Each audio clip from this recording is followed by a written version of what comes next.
South की अपरिचित movie जो कि दोस्तों अगर आज भी टीवी पर आती है तो लोग इसे पूरा देखे बिना वहां से नहीं उठते। इस मूवी को दोस्तों साउथ के जाने माने डायरेक्टर एस शंकर ने डायरेक्ट किया था, जो कि इससे पहले ऐसी अमेजिंग मूवीज बना चुके हैं। और इस वीडियो में आप जानोगे कि अपरिचित का हिंदी वर्जन क्यों नहीं बना था। मैं इस वीडियो का और प्लॉट रिवील नहीं करूंगा, बस आप वीडियो के लास्ट तक बने रहना। चलिए वीडियो को शुरू करते हैं।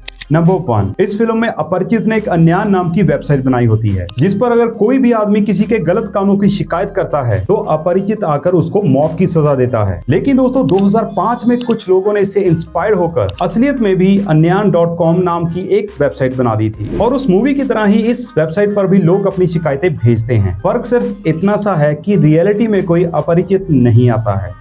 नंबर 2, इस मूवी के रात वाले सारे सीन्स को दिन में ही शूट किया गया था। बाद में दोस्तों एडिटिंग टेबल पर कलर ग्रेडिंग की हेल्प से इसको नाइट का सीन बनाया गया, क्योंकि दोस्तों उस समय रात वाले सीन्स को शूट करना बहुत चैलेंज का काम था। और अगर नाइट में उन सीन्स को शूट कर भी लिया जाता तो वो सारे सीन्स बहुत लो क्वालिटी वाले फील होते थे, क्योंकि दोस्तों उस समय इंडिया में कुछ ऐसी एडवांस टेक्नोलॉजी नहीं थी। और इसी कलर ग्रेडिंग की वजह से इस मूवी में रात वाले सीन्स का कलर ब्लैक नहीं बल्कि ब्लू था। नंबर 3, इस मूवी में दोस्तों चांद विक्रम ने 3 अलग अलग पर्सनैलिटी वाले कैरेक्टर्स का रोल किया है, यानी कि अम्बी, रैम्बो और अपरिचित के कैरेक्टर को। लेकिन दोस्तों चांद विक्रम ने इन सारे कैरेक्टर्स को सीक्वेंस वाइज ना करके कैरेक्टर वाइज प्ले किया था। मैं आपको बताता हूँ। पहले अम्बी वाले सीन्स को वो 20 दिन में शूट कर लेते थे, फिर अगले 20 दिन में रैम्बो के सारे सीन्स को शूट कर लिया जाता था, और इसके बाद अगले 20 दिनों में अपरिचित के सीन्स की सारी शूटिंग कंप्लीट कर ली जाती थी। इस टेक्निक की मदद से दोस्तों चांद विक्रम को अपने हर एक कैरेक्टर के लिए बहुत बढ़िया समय मिल जाता था। दोस्तों जब तक फिल्म की सारी शूटिंग कंप्लीट नहीं हुई,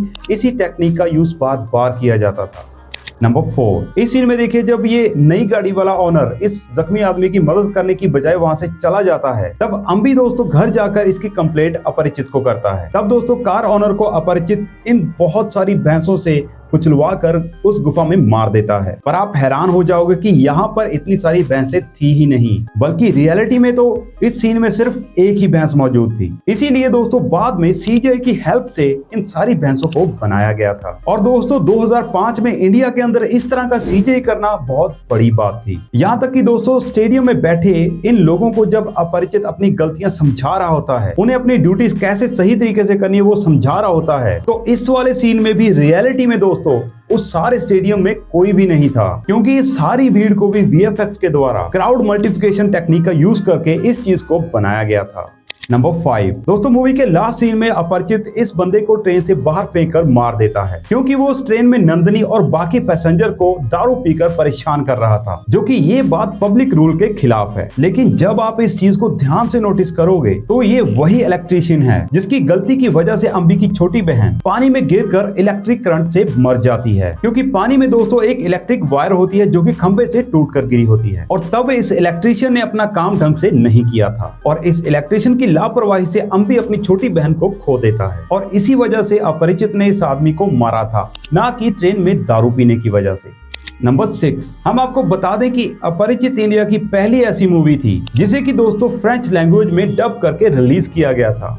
नंबर 7, इस मूवी में दोस्तों अम्बी की बाकी 2 पर्सनैलिटी रैम्बो और अपरिचित को क्लीन शेप में दिखाया जाता है। लेकिन पहले इस मूवी में अम्बी, अपरिचित और रैम्बो का लुक दाढ़ी, मूंछ और लंबे बालों वाला होना था। लेकिन मूवी के एक्टर और डायरेक्टर चांद विक्रम और एस कुमार ने ये डिसाइड किया कि वो इन कैरेक्टर्स को दाढ़ी वाली लुक की बजाय क्लीन शेप में रखेंगे, जिससे मूवी में वो रैम्बो के अलग अलग लुक को बड़ी आसानी से क्रिएट कर सकेंगे, क्योंकि मूवी में अकेले रैम्बो के ही बिना दाढ़ी के बहुत सारी लुक्स को दिखाया गया है, इंक्लूडिंग सॉन्ग्स वाले लुक भी।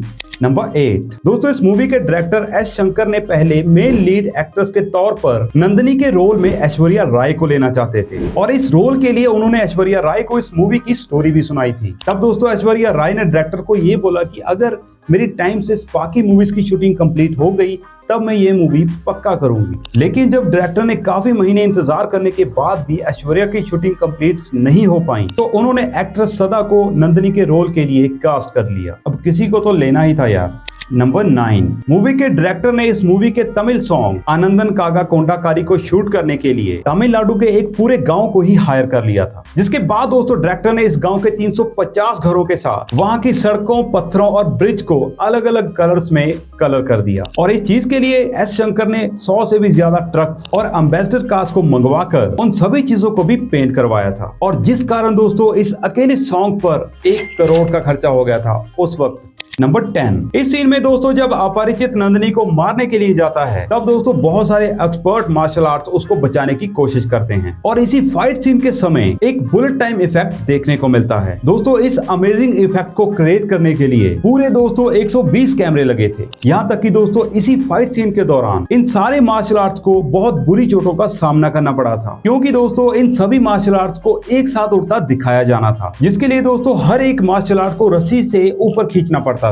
और सिर्फ एक मार्शल आर्ट को ऊपर खींचने के लिए 3 से 4 लोगों की जरूरत पड़ती थी। इस वजह से सभी मार्शल आर्ट्स को एक साथ हवा में उड़ाना तो पॉसिबल नहीं था। इसलिए इन सभी लोगों को हॉल के बाहर खड़े एक ट्रक से बांधकर एक साथ ऊपर खींचना था। लेकिन दोस्तों ट्रक ड्राइवर ने डायरेक्टर की बात सुनने से पहले ही उस ट्रक को तेज स्पीड से आगे बढ़ा दिया और अचानक हुई इस मूवमेंट से सारे मार्शल आर्ट्स एकदम हॉल की छत से टकरा गए। और इस वजह से दोस्तों सभी को बहुत ज्यादा चोटें आई थी और बहुत से लोगों का तो खून भी बह गया था। सेट पर दोस्तों ऐसे इंसिडेंट्स को देखकर एस शंकर को वहां पर रोना भी आ गया था।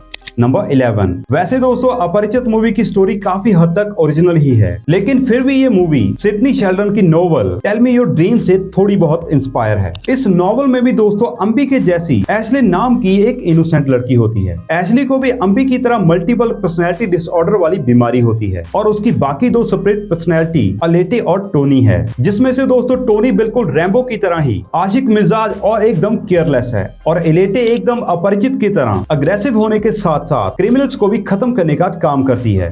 नंबर 12, इस फिल्म को दोस्तों ऑडियंस के साथ साथ central board of film certification यानी CBFC वालों को भी ये मूवी इतनी पसंद आई थी कि CBFC के सभी ऑफिसर्स ने पर्सनली चान विक्रम और एस शंकर को फोन करके अप्रिशिएट किया था, क्योंकि दोस्तों इस मूवी में हमारे समाज की कड़वी सच्चाई को दिखाया गया है। नंबर 30, चान विक्रम ने दोस्तों अपने एक इंटरव्यू में बताया है कि अपरिचित मूवी में उनका रोल अब तक का सबसे डिफिकल्ट रोल था, कि वो इस मूवी की शूटिंग के वक्त इतने ज्यादा मेंटली अनस्टेबल थे कि वो 2 महीने तक अपने बच्चों और अपनी वाइफ से दूर किसी दूसरे घर में रहते थे, क्योंकि दोस्तों चान विक्रम ये नहीं चाहते थे कि उनकी वजह से उनकी फैमिली पर कोई भी नेगेटिव असर पड़े।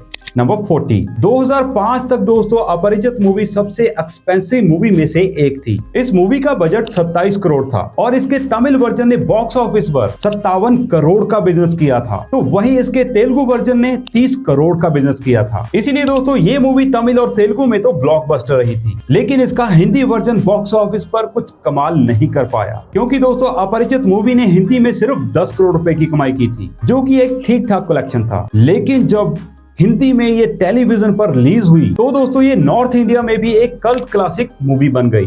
नंबर 50, इस मूवी के डायरेक्टर एस शंकर द्वारा साल 2021 में अपरिचित मूवी के हिंदी रीमेक की अनाउंसमेंट की। इसके दोस्तों हिंदी रीमेक को भी एस शंकर ही डायरेक्ट करते और इस मूवी में अपरिचित का रोल रणवीर सिंह प्ले करने वाले थे। लेकिन दोस्तों इस मूवी के ओरिजिनल प्रोड्यूसर वेणु रविचंद्रन ने एस शंकर को एक लीगल नोटिस लिखते हुए कहा कि वो इस मूवी का हिंदी रीमेक नहीं बना सकते, क्योंकि वो इस मूवी के प्रोड्यूसर हैं, इसीलिए मूवी के सभी रीमेक राइट्स पर उन्हीं का अधिकार है। तब दोस्तों एस शंकर ने भी एक रिप्लाई लेटर लिखते हुए ये कहा कि इस मूवी का प्लॉट और स्टोरी आइडिया उनका है और उन्होंने ही इस मूवी की स्क्रिप्ट लिखी थी, इसीलिए वो जब चाहे इस मूवी का हिंदी या कोई भी लैंग्वेज में रीमेक बना सकते हैं। और इसी कंट्रोवर्सी के चलते उस हिंदी रीमेक को बंद कर दिया गया। लेकिन जब एक इंटरव्यू में एस शंकर से इसके रीमेक को बंद करने का रीजन पूछा गया, तब उन्होंने दोस्तों एक इसका उल्टा ही जवाब देते हुए ये बताया कि अपरिचित के रीमेक अनाउंसमेंट के समय बहुत बड़ी बड़ी मूवीज बन रही थी, इसीलिए हिंदी प्रोड्यूसर्स ने एस शंकर को अपरिचित के रीमेक को छोड़कर कोई फ्रेश और बड़ी मूवी बनाने के लिए बोला और इसी वजह से इसके हिंदी रीमेक को बंद कर दिया गया।